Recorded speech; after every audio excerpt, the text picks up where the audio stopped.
Filosofía aquí y ahora. Movimientos políticos en Argentina. La ilusión en el progreso histórico era la bandera fundamental de la izquierda política. Sí, que se rompa, pero que no se doble. Querían pobres sometidos y tienen, en cambio, anarquistas combativos. Los hijos de la llamada chusma inmigratoria exigían ahora educarse, necesitan hacerse a sí mismos. La conciencia política de los militantes aparece en la praxis. Eva Perón es una construcción de Eva Perón. El tercer mundo es el que iba a encabezar la lucha contra la opresión. Cortar de un solo tajo la cabeza de la víbora marxista. Que vengan los capitales de todo el mundo sin condiciones de ningún tipo. Develar cómo fueron los movimientos políticos que dieron forma a este país que hoy tenemos. El 17 de octubre. 1. Los migrantes internos. 2. Civilización y barbarie. 3. Un acto fundacional. 4. Unos cuantos descamisados. Los migrantes internos. Los movimientos políticos en la Argentina, indudablemente tenemos que ocuparnos, indudablemente digo, por la potencia que ha desarrollado ese movimiento, el peronismo, desde el momento en que se consolida por primera vez en la plaza pública a través de una gran movilización popular que intenta rescatar a un líder cautivo en la isla de Martín García. El coronel Perón había sido llevado a la isla de Martín García por su política obrerista desde la Secretaría de Trabajo y porque también había logrado los puestos de vicepresidente y ministro de Trabajo. No hay que olvidar que se viene de la década llamada infame por José Luis Torres y que durante esa década fraudulenta lo que cundió, lo que fue hegemónico en esa deuda fue lo que se llamó por la misma oligarquía argentina fraude patriótico, es decir, una condición especial del fraude. Se hacía fraude en favor de la patria. Se hacía fraude en favor de los que representaban los intereses de la patria. Frente a esta instancia, cuando ya en la Cámara de Comercio británica se había promulgado la candidatura de Robustiano Patrón Costas, que este es un nombre que uno en realidad debe analizar un poco, ¿no? Es un patrón que a la vez es robustiano, es decir, no es cualquier patrón, no es un debilucho este patrón, es un robustiano patrón. Y Costas, bueno, esto tiene muchas interpretaciones. Si no le haces caso a Robustiano, patrón, te va a costar. Y después, todo capitalista tiene que analizar sus costos de producción, sus costos de venta y sus ganancias, ¿no? O sea que es todo un nombre capitalista, Robustiano Patrón Costas, como para asustar a cualquiera. Pero los que no se asustaron fueron los oficiales nacionalistas del grupo de oficiales unidos, o Gobierno, Orden, Unidad. Entonces, se produce un golpe de Estado, el del 4 de junio de 1943, y este golpe de Estado está, enfervorizado por el desarrollo de la industria pesada. En este sentido, Perón da una conferencia en La Plata, muy importante, en 1944, que se llama la importancia del desarrollo de la industria dentro de la defensa nacional. Dentro de este grupo de oficiales unidos, justamente el coronel que acabo de mencionar, Juan Domingo Perón, empieza a destacarse. Se destaca porque hay un panorama, ¿no?, que es, como siempre, el de la sociedad civil. Todos miran ese panorama. Ahora, algunos lo miran y no lo ven, o hay cosas que no ven.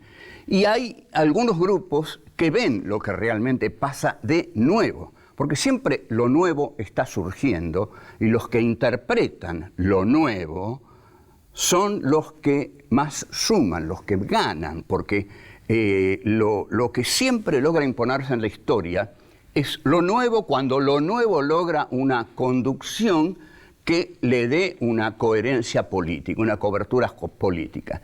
Lo que había visto este coronel Perón era lo que se llama migraciones internas. ¿Por qué las migraciones internas? Estaban llegando a la capital federal, a Buenos Aires, los migrantes internos, es decir, los morochos del interior, los de la piel oscura, la negritud, digamos, estaba llegando a Buenos Aires por un proceso económico de sustitución de importaciones. Esto lo voy a decir brevemente porque en realidad ha sido dicho, pero hay que decirlo. La sustitución de importaciones consiste en que en un país neocolonial como era la Argentina, cuando la metrópoli está en crisis, como estaba en crisis Inglaterra debido a la guerra llamada mundial, digo llamada mundial, bueno, esto es un tema que habría que desarrollar, pero llamada mundial porque no era mundial, era una guerra europea en la cual participó Estados Unidos y después uno que otro país como Brasil, etcétera, etcétera. Ahora, sustitución de importaciones quería decir que Inglaterra, que era la metrópoli para la Argentina, ya no puede darle muchos objetos manufacturados. Entonces, la neocolonia se encuentra en una coyuntura difícil. Tiene que dejar de ser una neocolonia de monocultivo, ¿no? Agrícola, ganadera, y tiene que empezar a ser un desarrollo industrial liviano, no pesado, pero sí liviano, que consiste en sustituir las importaciones que recibía de la metrópoli. Y empieza así a surgir entonces una pequeña, mediana industria nacional que convoca a todo un sector obrero que migra hacia Buenos Aires para buscar ubicación en este nuevo proceso económico-político. Entonces tenemos aquí a los migrantes internos que se convocan, se unen en la capital federal y un coronel que ve este proceso y le quiere dar una forma política que lo beneficie a él y los beneficie a los migrantes internos. Volvemos. 2. Civilización y barbarie. Estos acontecimientos que se desarrollan del 43 al 46, que es cuando suceden las elecciones, hay que observarlos dejando de lado todo juicio moral. No nos importa quiénes eran buenos, quiénes eran malos. Vamos a tratar de analizar cómo se construye poder y por qué alguien construye poder y otros no pueden construirlo. Ahí había un sujeto nuevo, los migrantes internos, los que venían de las provincias interiores. Entonces, algunos no podían verlos, ni podían valorarlos. Tomemos, por ejemplo, el Partido Comunista, que era seguramente como partido que se propone ser el partido de los pobres, de los marginados, de los humildes, debió ver a este contingente que estaba llegando y decir, bueno, esta gente es nuestra gente. Pero el Partido Comunista, que en ese momento lo dirigía Vittorio Codovilla, estaba alineado con la política de la Unión Soviética. Y la Unión Soviética en ese momento estaba llevando una guerra, sin duda alguna, heroica contra el nacionalsocialismo en Europa. Entonces, para el Partido Comunista Argentino, que era un partido staliniano, que recibía sus órdenes principales del estalinismo, no podía reconocer a estos migrantes porque tenía su mirada puesta en la guerra europea. Entonces, digamos, lo primero para el Partido Comunista era la derrota de los nazis en las tierras de Europa, y así llegaban todos estos contingentes, y primero no los vio por tener la mirada tan lanzada hacia afuera, ¿no?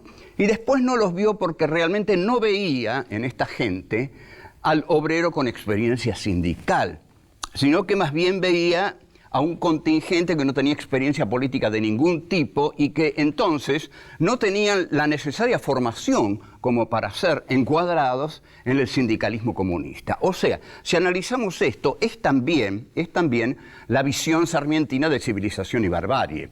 Es decir, el Partido Comunista está afincado en la centralidad de la ciudad portuaria, llegan los migrantes y dicen, no, estos morochos con nosotros no pueden entrar porque no saben nada de nada, no conocen los principios del sindicalismo, y bueno, si queremos llegar un poco más lejos, con cierta ironía, no han leído a Trotsky, no han leído a Lenin. Bueno, eso estaba por descartado. Pero coincidían con la oligarquía en que estos morochos sudamericanos, que nadie les decía morochos sudamericanos, eran los negros, la negrada, los grasitas, les va a decir Evita más adelante, pero ya con un tono muy, muy cariñoso. Pero eran, digamos, los negros, era la negritud, la barbarie. Para la oligarquía era un asalto a la ciudad culta. Y ya en el primer año de la década del 50, un diputado radical va a decir que eran el aluvión zoológico. O sea, eran animales que venían en el modo aluvional sobre la capital culta que no estaba dispuesta a recibirlos. Un aluvión zoológico es la barbarie misma. Equiparar a esos nuevos sujetos políticos con animales era, por supuesto, la imposibilidad de representarlos políticamente. No los querían. Ahora, el que ve, bueno, para los radicales eran ni chicha ni limonada, como son los radicales, ¿no? Entonces, no podían captar porque este sujeto nuevo no era de clase media. Entonces, ¿qué es lo que ve este vertiginoso coronel Perón, de una carrera vertiginosa en ese momento? Bueno, ve a este nuevo sujeto y dice, alguien lo tiene que captar.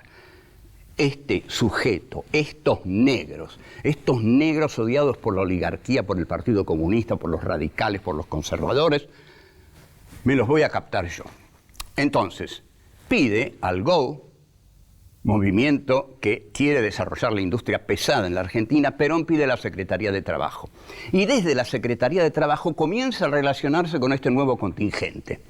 Entonces, todos los morochos que han llegado a la capital saben que hay un coronel Perón en la Secretaría de Trabajo dispuesto a escuchar todas sus quejas. Entonces, es así como Perón se va ganando a los distintos gremios. Por ejemplo, hay algo célebre en este sentido, muy paradigmático, ejemplar, que es el caso del gremio de la carne. Los obreros del gremio de la carne declaran una huelga. Y José Peter era el secretario del gremio de la carne. Debe haber consultado con Codovila y Codovila le debe haber dicho, nada de huelgas en el gremio de la carne, porque hay que mandar la carne al territorio donde las tropas de la Unión Soviética están gloriosamente derrotando a los nacionalsocialistas. Entonces, los obreros que no tenían mucha idea de la guerra que se llevaba a cabo en Europa, porque el mundo no era como hoy, no estaba globalizado a través del sistema de comunicaciones. Europa era una entelequia lejana, y también la Unión Soviética, lejana y casi imposible de visibilizar. Entonces, cuando José Peter va y les dice, compañeros, camaradas, lo que sea, no levanten la huelga, sigan trabajando porque en la Unión Soviética hace falta carne.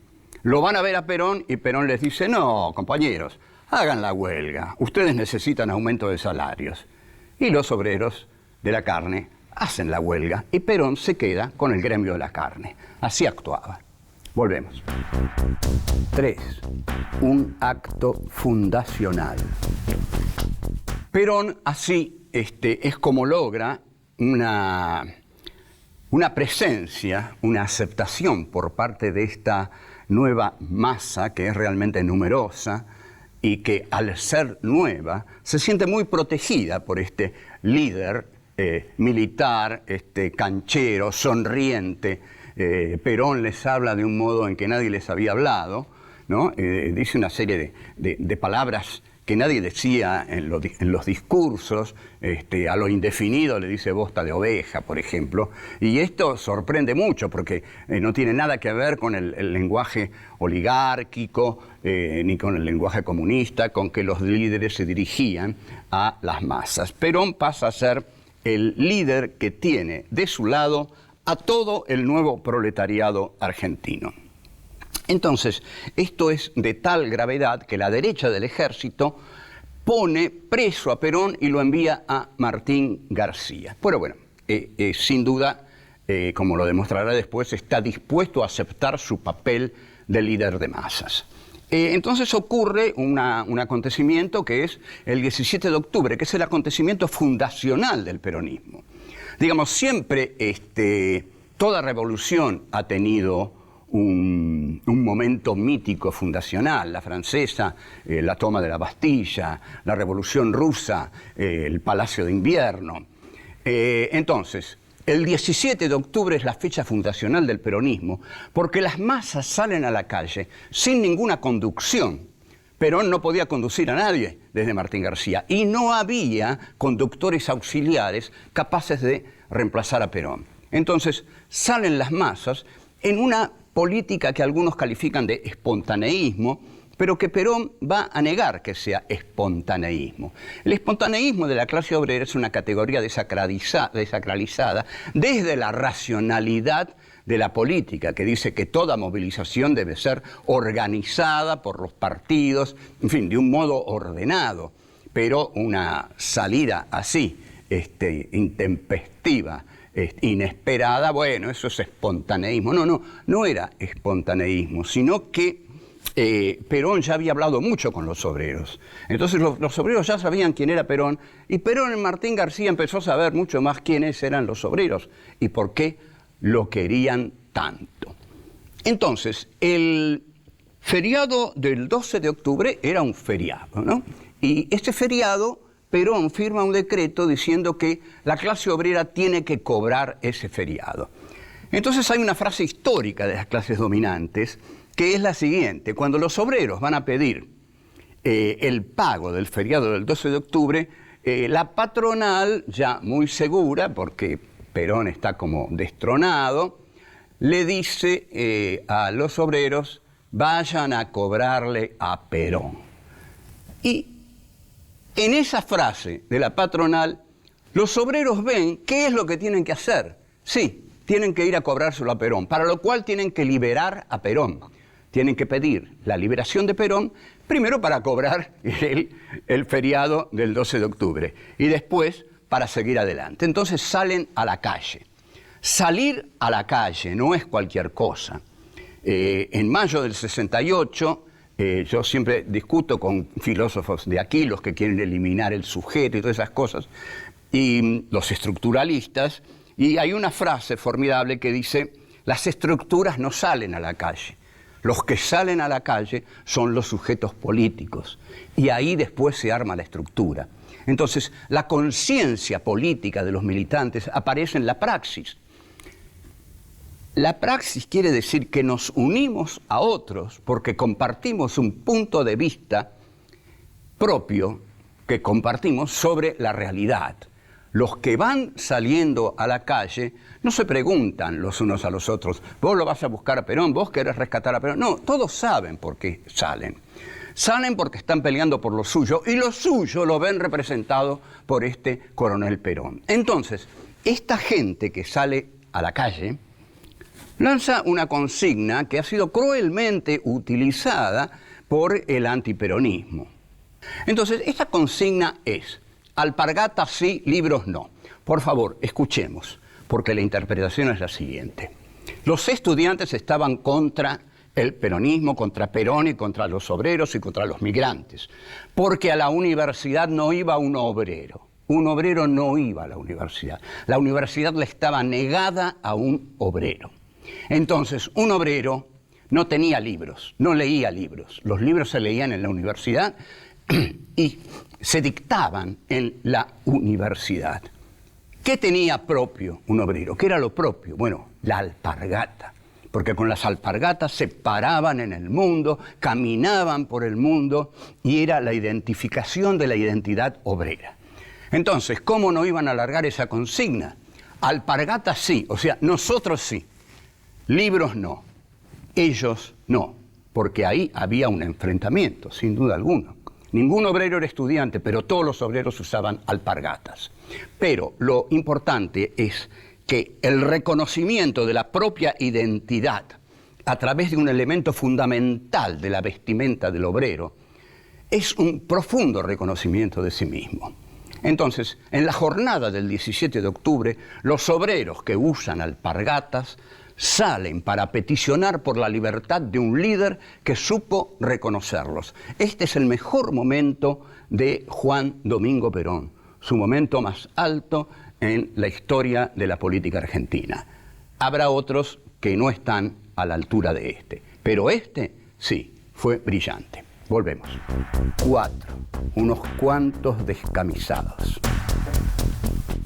Entre tanto, Perón estaba en el hospital militar. Farrell estaba desesperado. El presidente en ese momento era Farrell. Farrell estaba desesperado porque la plaza estaba llena de trabajadores. Desbordaba la Plaza de Mayo de trabajadores. La casa estaba tomada. Es decir, cuando la oligarquía siente que le toman la casa, se pone muy mal. Y también el ejército. Entonces, Farrell lo hace traer a Perón y le dice, Perón, haga algo con esta gente. Y Perón le dice, pero general, ¿qué quiere que haga? No sé, pero mándelos a sus casas.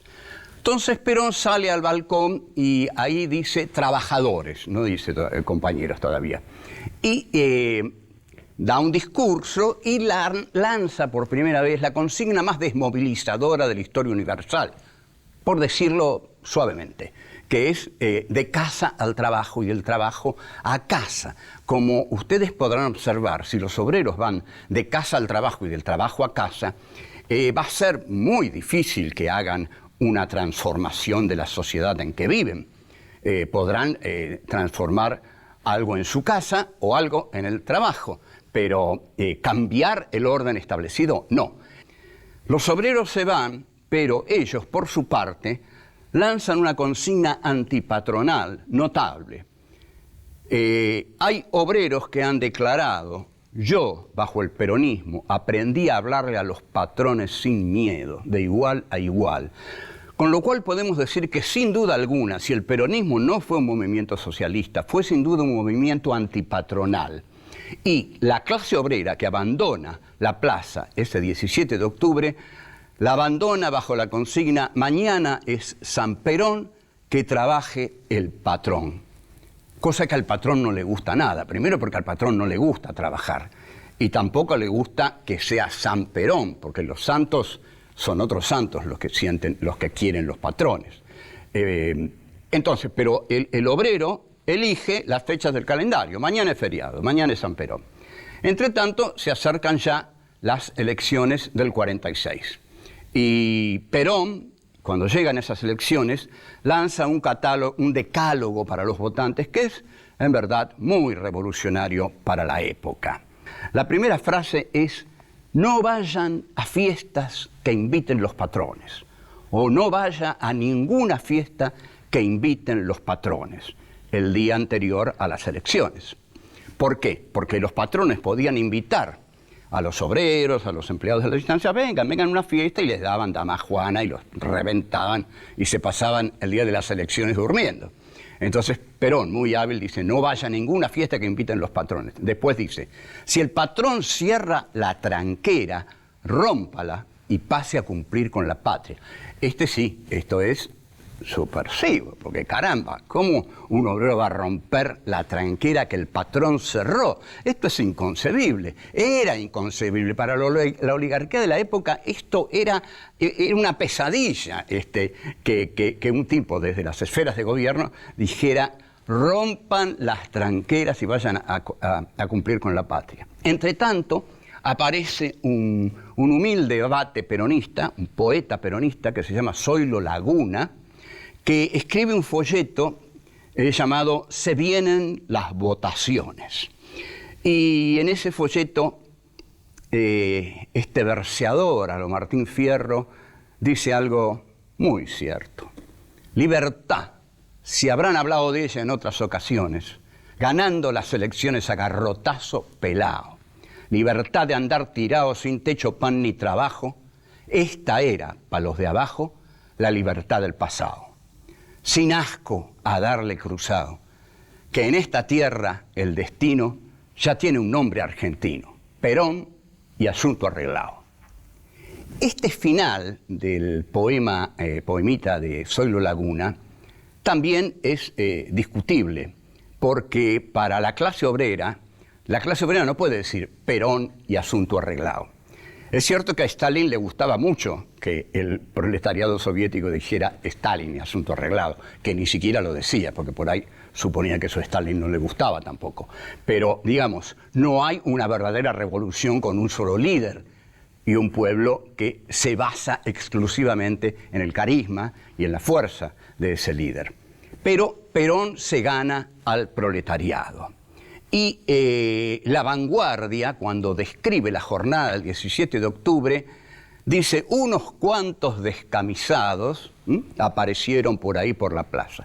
La palabra descamisado, que intentó ser agraviante, descamisados, tipos que ni siquiera usan traje, que andan por ahí en mangas de camisa, es recuperada por el peronismo, pero no como insulto, sino como factor de identidad, igual que la alpargata.